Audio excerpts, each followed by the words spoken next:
Good morning बच्चों। तो जी आज हम थोड़ा सा बेसिक बातें करेंगे, ठीक है। आज हम थोड़ा सा जो आपकी क्वांटिटीज़ होती हैं उन्हें हम देखेंगे कि क्वांटिटीज़ क्या होती हैं और उन्हें हम कैसे कैटेगराइज कर सकते हैं। देखो, मोशन में हमें काफ़ी सारी क्वांटिटी के साथ एनकाउंटर करना पड़ेगा, है ना। बहुत सी क्वांटिटी हमें मिलेंगी और उन्हें हमें समझना पड़ेगा। तो उससे पहले हमें ये पता होना चाहिए कि क्वांटिटी क्या होती है, ठीक है। तो देखो, वैसे तो क्वांटिटी बहुत सारी होती हैं, इस टॉपिक को काफ़ी मतलब ब्रॉड हैं इसके एप्लीकेशंस, लेकिन हम अभी वो देखेंगे जो हमें ज़रूरत है, ठीक है। जैसे हमें डिस्टेंस मिलेगा, डिस्प्लेसमेंट मिलेगा, हमें वेलोसिटी मिलेगी, हमें स्पीड मिलेगी। आपको देखने में दोनों ऐसे एक जैसे लगेंगे, लेकिन एक स्केलर होगा और एक वेक्टर होगा। तो उसके लिए हमें पता होना चाहिए ना कि स्केलर क्वांटिटी कौन सी होती है और वेक्टर क्वांटिटी कौन सी होती है, है ना। तो इस तरह से जैसे कि क्वांटिटी काफ़ी सारी होती हैं आपकी, कुछ क्वांटिटी मैं यहाँ पे लिखता हूँ, जैसे कि कैसी क्वांटिटी, जैसे मास, लेंथ, टाइम, टेम्परेचर, ठीक है। मास, लेंथ, टाइम, टेम्परेचर, ठीक है। और भी हैं, ल्यूमिनस इंटेंसिटी हो गया, मोल हो गया, करंट हो गया, ये लीजिए करंट हो गया, ठीक है। लेंथ में आपका डिस्टेंस, डिस्प्लेसमेंट, वेलोसिटी लो जी, वेलोसिटी हो गया, एक्सिलरेशन हो गया, ठीक है। एक्सिलरेशन के बाद डिस्टेंस हो गया, डिस्टेंस के बाद क्या हो गया, डिस्प्लेसमेंट, स्पीड, ठीक है। ऐसी काफ़ी सारी क्वांटिटी की हम बात करेंगे। तो क्वांटिटी को अगर हम देखें तो क्वांटिटी बेसिकली क्या है, इसका डेफिनेशन ज़्यादा लिखने की ज़रूरत नहीं है, बट समझ में आना चाहिए आपको, है ना। वो ज़्यादा ज़रूरी है कि चीज़ें आपको बेहतर ढंग से समझ में आए और दिमाग में क्लियर हों, ठीक है। तो अगर हम क्वांटिटी देखें तो क्वांटिटी क्या है, मास क्या है, अमाउंट ही तो है। मास मैंने बोला 1 kg, मैंने क्या बोला 1 kg बोल दिया मैंने, तो आपके दिमाग में क्या है, अच्छा 1 kg इतना होता है। मैंने बोला 10 kg, अच्छा 10 kg मतलब 1 kg 10 टाइम्स, तो 10 kg और ज़्यादा अमाउंट हो गया। मैंने बोला 100 kg, तो अगर 100 kg मैंने बोला है तो 100 kg का मतलब क्या होगा, 1 kg 100 टाइम्स। तो यहाँ पे हमें ये क्या फील दे रहा है कि 1 kg का मतलब थोड़ा, 10 kg का मतलब उससे ज़्यादा, और 100 kg का मतलब उससे ज़्यादा। तो जो क्वांटिटी होती है ना, वो बेसिकली क्या है, अ नंबर और अमाउंट ऑफ एनीथिंग। यहाँ पे हम मास की बात कर रहे हैं अभी, चलो लेंथ की बात कर लेते हैं थोड़ी सी। अगर लेंथ हम देखें तो लेंथ मैंने बोला 1 मीटर, मैंने बोला 10 मीटर, मैंने बोला 100 मीटर, ठीक है। तो ये हमारी क्या है, तो लेंथ भी क्या है, एक क्वांटिटी है। यहाँ पे हम लेंथ का अमाउंट देख रहे हैं, ठीक है। अब इन्हें मेज़र करने के लिए हमारे पास क्या होती हैं, इन्हें मेज़र करने के लिए हमारे पास यूनिट्स होती हैं। हम किन में मेज़र करते हैं, जैसे मास को केजी में मेज़र करते हैं। केजी क्या है, मास ही है, लेकिन हमने डिफाइन किया कि एक स्पेसिफिक मास, इतना मास को हम 1 kg बोल देंगे, ठीक है। और सब लोगों ने ऐसा माना हुआ है पूरे वर्ल्ड में कि सबका 1 kg होता है। ऐसा नहीं अपना 1 kg, अमेरिका का 1 kg 2 kg, पॉसिबल नहीं है। सबका 1 kg मतलब सेम अमाउंट, ठीक है। तो अगर किसी मास को हमें मेज़र करना है तो फिर हम उस मास से कंपेयर करा देते हैं। जैसे पुराने ज़माने में अगर हम मेज़र करते थे लेंथ, तो हाथ से मेज़र करते थे, 1 हाथ, 2 हाथ, 3 हाथ, लेकिन दिक्कत हो जाती थी, किसी का हाथ बड़ा होता था, किसी का हाथ छोटा होता था, ठीक है। तो फिर इसके बाद क्या है, हमने एक फिक्स्ड लेंथ ली और उससे बोल दिया भैया ये 1 मीटर है, और सारे के सारे लोग इसी से मेज़र करेंगे।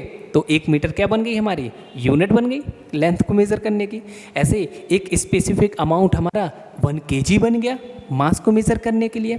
ऐसे ही हमारा टाइम को मेज़र करने के लिए एक स्पेसिफिक टाइम हमने पिक कर लिया कि भाई इस अमाउंट ऑफ टाइम को हम क्या बोल देते हैं, 1 सेकंड, ठीक है।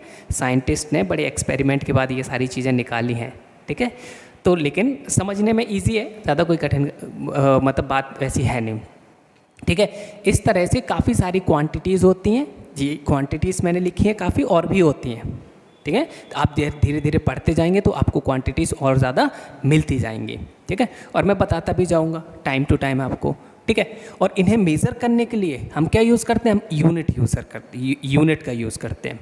यूनिट क्या होती है, उसका ही, जिस क्वांटिटी को हम मेज़र कर रहे हैं उसका ही एक स्पेसिफिक अमाउंट, उसका ही एक स्पेसिफिक अमाउंट, ठीक है। तो वो हमारा क्या हो जाता है, क्वांटिटी, वो यूनिट हो जाता है, ठीक है। अब ये जो क्वांटिटी हैं इन्हें बेटा हमने 2 कैटेगरी में बांटा है। वैसे तो क्वांटिटी को कई तरह से क्लासीफाई किया जा सकता है। जैसे एक क्लास के बच्चों को ही देखो, एक क्लास में कितने बच्चे हैं, सब लोग बैठे हुए हैं। अब मुझे क्लासीफाई करना है तो मैंने बोल दिया भाई बॉयज़ अलग हो जाएं, गर्ल्स अलग हो जाएं, एक तरह से।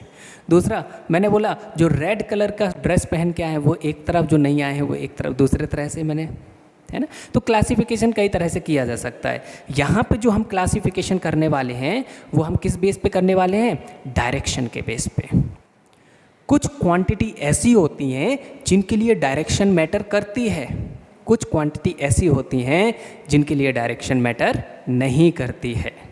कुछ क्वांटिटी ऐसी होती हैं जिनके लिए डायरेक्शन मैटर करती है और कुछ क्वांटिटी ऐसी होती हैं जिनके लिए डायरेक्शन मैटर नहीं करती है। तो जिनके लिए डायरेक्शन मैटर करती है, जिन क्वांटिटी के लिए डायरेक्शन मैटर करती है, उन्हें हम बोल देते हैं वेक्टर क्वांटिटी। क्या बोल देते हैं बेटा उन्हें हम बोल देते हैं वेक्टर क्वांटिटी। और जिन क्वांटिटी के लिए डायरेक्शन मैटर नहीं करती है उन्हें हम बोल देते हैं स्केलर क्वांटिटी। ठीक है, देखो हमें मिलेंगी मोशन में, ये सारी क्वांटिटी हमें मिलेंगी, इसलिए मैं आपको पहले से वो सारी इन्फॉर्मेशन दे दूंगा, चैप्टर में कोई दिक्कत नहीं आनी चाहिए, है ना। तो अगर हम देखें तो क्वांटिटी को हमने दो तरह से कैटेगराइज किया है। तो इसमें कुछ क्वांटिटी ऐसी लिखी हैं जिनके लिए डायरेक्शन की ज़रूरत है और कुछ क्वांटिटी मैंने ऐसी लिखी हैं जिनके लिए डायरेक्शन की ज़रूरत नहीं है। तो हम पिक करके अभी मैं लिख देता हूँ आपका, और पहले हम देख लेते हैं कि स्केलर क्वांटिटी और वेक्टर क्वांटिटी क्या होती हैं। ठीक है, चलो इसे मिटाते हैं और आगे बढ़ते हैं हम लोग। ठीक है बेटा, तो देखो क्वांटिटी को हमने दो कैटेगरी में बांटा है। कितने कैटेगरी में, दो कैटेगरी में। पहला कौन सा हो गया, पहला हो गया हमारा स्केलर, दूसरा हमारा हो गया वेक्टर। ठीक है, स्केलर वो होती हैं डायरेक्शन की ज़रूरत नहीं होती है, रिक्वायर्ड ओनली मैग्नीट्यूड। आप कहोगे सर ये मैग्नीट्यूड क्या होता है, बस एक मिनट रुक जाओ अभी बताते हैं। ठीक है, और वेक्टर क्वांटिटी, इसे क्या चाहिए, required magnitude and direction both. ठीक है, तो वो क्वांटिटी स्केलर कहलाती हैं जिनके लिए डायरेक्शन की ज़रूरत, देखो यहाँ कहीं डायरेक्शन लिखा है, नहीं लिखा है, यहाँ डायरेक्शन लिखा है, हाँ जी लिखा है। ठीक है, तो ये जिनके लिए डायरेक्शन की ज़रूरत होती है उन्हें वेक्टर बोल देते हैं, जिनके लिए डायरेक्शन की ज़रूरत नहीं होती उन्हें हम स्केलर बोल देते हैं। अब कहोगे ये कौन सी बला है, ये क्या है, मैग्नीट्यूड क्या है। ठीक है, तो इसका एग्जाम्पल देखो, इसका एग्जाम्पल मैं इधर बताता हूँ आपका, इसका एग्जाम्पल इधर लिखता हूँ। ठीक है, जैसे मैंने m is equal to mass is equal to लिख दिया बेटा, मैंने मास इज इक्वल टू लिखा कितना, मैंने यहाँ पे मास इज इक्वल टू लिखा 10 kg। क्या डायरेक्शन कहीं लिखी है भाई, बाज़ार में अगर आप सामान लेने जाते हो, मान लिया आप आलू लेने गए हो, तो बाज़ार में जैसे जाते हो तो आप क्या बोलते हो, भैया 2 kg आलू तोल दो, दे दो, 5 kg दे दो, 10 kg। अब ये तो कहते नहीं हो भैया 2 kg आलू दे दो ईस्ट से 30 डिग्री पे, या फिर ईस्ट डायरेक्शन में दे दो, है ना। तो ये सेंस नहीं बन रहा है, ये सेंस नहीं बन रहा है इधर। ठीक है, क्योंकि आपने बोला 2 kg आलू चाहिए, आपने 2 kg बोला, बात खत्म। मास कैसी क्वांटिटी है, इसका मतलब स्केलर क्वांटिटी है, इसके लिए डायरेक्शन की ज़रूरत नहीं होती है। तो अगर हम यहाँ पे देखें तो ये जो है ना बेटा, देखो ये दोनों चीज़ें 10 kg, तो ये क्या है 10 आपका, अगर हम देखें तो 10 आपका क्या है, ये आपका है न्यूमेरिकल वैल्यू, ये न्यूमेरिकल वैल्यू है, और ये आपका क्या है यूनिट। अभी बताया था ना यूनिट किस लिए यूज़ होता है, मेज़र। ठीक है, तो न्यूमेरिकल वैल्यू और यूनिट को मिलके हमारा क्या बनता है, मैग्नीट्यूड बनता है। क्या बनता है हमारा, मैग्नीट्यूड बनता है, ये देखो। ठीक है, तो न्यूमेरिकल वैल्यू जैसे मैंने यहाँ पे लिख दिया 10 किलोमीटर डिस्टेंस, कितना 10 किलोमीटर, तो 10 और किलोमीटर दोनों मिला के हमारा क्या बनाती हैं, मैग्नीट्यूड बनाती हैं। ठीक है, तो यहाँ पे ये हमारा क्या हो गया, न्यूमेरिकल वैल्यू। न्यूमेरिकल वैल्यू मतलब कोई भी न्यूमेरिकल वैल्यू जो हमें यहाँ पे मिल रही है, जैसे यहाँ 10 है, 100 भी हो सकती है ना, 200 भी हो सकती है, 1000 भी हो सकती है, कितनी भी हो सकती है। और केजी ये आपकी यूनिट है। मास को हम किस में मेज़र करते हैं, केजी में, लेंथ होता तो मीटर होता, है ना। तो यहाँ से अगर हम देखें तो इनके लिए केवल इतना बोलना है आपको, स्केलर क्वांटिटी, इनमें डायरेक्शन नहीं होती है, केवल मैग्नीट्यूड होता है। मैग्नीट्यूड में दो चीज़ें, एक न्यूमेरिकल वैल्यू, दूसरा यूनिट। ठीक है, यहाँ पे क्या चाहिए आपको, मैग्नीट्यूड तो चाहिए ही चाहिए, साथ में डायरेक्शन भी चाहिए। मतलब जैसे कि मैंने फोर्स लिख दिया यहाँ पे बेटा, फोर्स पता नहीं अभी पता होगा ना, ये 8वीं में पढ़ा होगा आप लोगों ने, है ना, any push and pull known as force, vector quantity होती है। ठीक है, तो अगर मैं यहाँ पे लिखूँ फोर्स इज इक्वल टू, मैं लिखा 10 न्यूटन,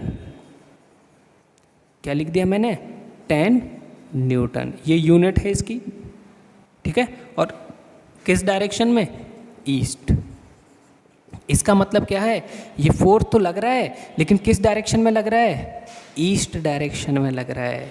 ठीक है ना बच्चा, तो ये हमारा क्या हो गया, ये हमारा हो गया मैग्नीट्यूड, और ये हमारी क्या हो गई, डायरेक्शन।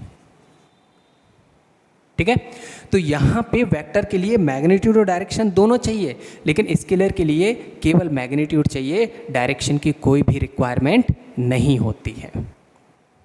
ठीक है, तो हमने क्वांटिटी को, जैसे हमने काफ़ी सारी क्वांटिटी लिखी थी, अब हम इनके एग्जाम्पल लिख सकते हैं कि भाई हमें तो पता है कि अब हमें ये पता चलेगा ना कि वेक्टर क्या है और स्केलर क्या है ना, हमें क्या पता चल गया, वेक्टर क्या होते हैं और स्केलर क्या होते हैं। अगर हम स्केलर की बात करें तो स्केलर में क्या चाहिए, केवल मैग्नीट्यूड चाहिए, और वेक्टर की बात करें तो हमें मैग्नीट्यूड और डायरेक्शन दोनों चाहिए। और मैग्नीट्यूड की अगर हम बात करें तो मैग्नीट्यूड ये हो जाएगा यहाँ से यहाँ तक, और डायरेक्शन ये रही। ठीक है, तो इसके लिए मैग्नीट्यूड और डायरेक्शन दोनों चाहिए। जल्दी से लिख लो, मिटाने जा रहा हूँ मैं, अब मिटा देता हूँ मैं। ठीक है, तो देखो अब हम इसके कुछ एग्जाम्पल लेते हैं, स्केलर के और वेक्टर के कुछ एग्जाम्पल लेते हैं हम, बढ़िया बढ़िया। एक एक तो ले ही लिया है, यहाँ पे स्केलर का मास ले लिया था, है ना। तो इसमें एग्जाम्पल के तौर पे अगर हम देखें तो हमारे क्या मिल सकता है, मैं लिख देता हूँ, मास हो गया, टाइम हो गया। अच्छा, किसी से आपने टाइम पूछा तो आप कैसे पूछते हो, भैया टाइम क्या हुआ है, वो बोल देगा 10:11, बस बात ख़त्म। अब ये थोड़ी ना कहेगा कि नहीं भैया 10:11 हो रहा है लेकिन नॉर्थ डायरेक्शन में है, थप्पड़ मार दोगे तुम। क्यों, अब भाई नॉर्थ डायरेक्शन बोलने की क्या ज़रूरत है यार, आपने बोला 10:11, बात ख़त्म, है कि नहीं। तो टाइम भी क्या है, स्केलर क्वांटिटी है। इसके अलावा डिस्टेंस, डिस्टेंस बेसिकली क्या होता है बेटा, एक्चुअल कवर्ड पाथ, हम पढ़ेंगे मोशन में। ठीक है, डिस्टेंस हो गया। डिस्टेंस के बाद स्पीड, ये सब कैसी क्वांटिटी हैं, स्केलर क्वांटिटी। वेक्टर में अगर हम देखें तो वेक्टर में डिस्प्लेसमेंट, वेलोसिटी, फोर्स, एक्सीलरेशन, अभी पढ़ेंगे हम इन सबको, टेंशन नहीं लेना। ठीक है, तो ये एग्जाम्पल हैं, एग्जाम्पल भी लिख लो, डेफिनेशन हमने देख ली थी और हमने मतलब पता कर लिया कि भाई किसे क्या चाहिए। जल्दी से लिख लो इसे, आगे बढ़ें फिर हम।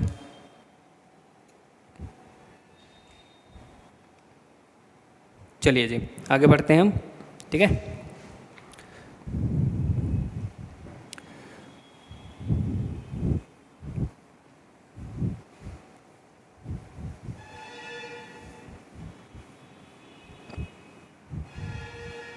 अब देखो ध्यान से थोड़ा इधर, ये तो हमने किस हिसाब से क्वांटिटी को आपका वो कर दिया, क्लासिफाई कर दिया, डायरेक्शन के हिसाब से।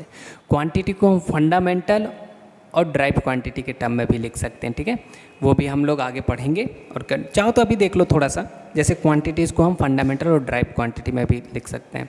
ठीक है, देख ही लो यार, जब बात चली है तो दूर तक जाएगी, है कि नहीं। तो पहले हम बोल देते हैं फंडामेंटल क्वांटिटी,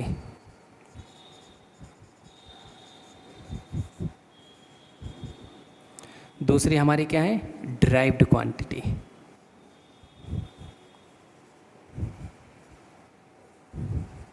ठीक है, तो फंडामेंटल क्वांटिटी क्या होती हैं, वो क्वांटिटी जो किसी पर डिपेंड नहीं करती हैं, इंडिपेंडेंट होती हैं। ठीक है, जैसे कि आप पेरेंट्स पे डिपेंड करते हैं ना, तो आप क्या हो गए, डिपेंडेंट हो गए। पेरेंट्स क्या हैं, इंडिपेंडेंट है, वो खुद कमाते हैं, खुद खाते हैं।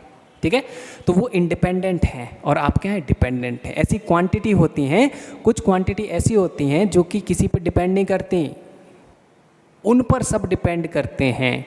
ठीक है, तो फंडामेंटल क्वांटिटी को हम इंडिपेंडेंट क्वांटिटी भी कह देते हैं। एग्जाम्पल में अगर हम देखें तो जैसे मास, टाइम, लेंथ, ठीक है, करंट, ठीक है, और भी है, ल्यूमिनस इंटेंसिटी हो गया, मोल हो गया। ठीक है, इन सब की बात अभी नहीं करेंगे, आगे मैं आपको बताऊंगा जब ज़रूरत पड़ेगी उस हिसाब से। ठीक है, दूसरा अगर हम देखें ड्राइव्ड क्वांटिटी। अब ड्राइव्ड क्वांटिटी क्या है, ये डिपेंडेंट होती हैं। ये किस पे डिपेंड करती हैं, फंडामेंटल क्वांटिटी पे। ये किस पे डिपेंड करती है, फंडामेंटल क्वांटिटी पे। तो ड्राइव्ड क्वांटिटी में अगर हम देखें तो ड्राइव्ड क्वांटिटी में हम लिख सकते हैं वेलोसिटी, स्पीड, ठीक है, और एक्सिलरेशन, पूरा लिख देते हैं।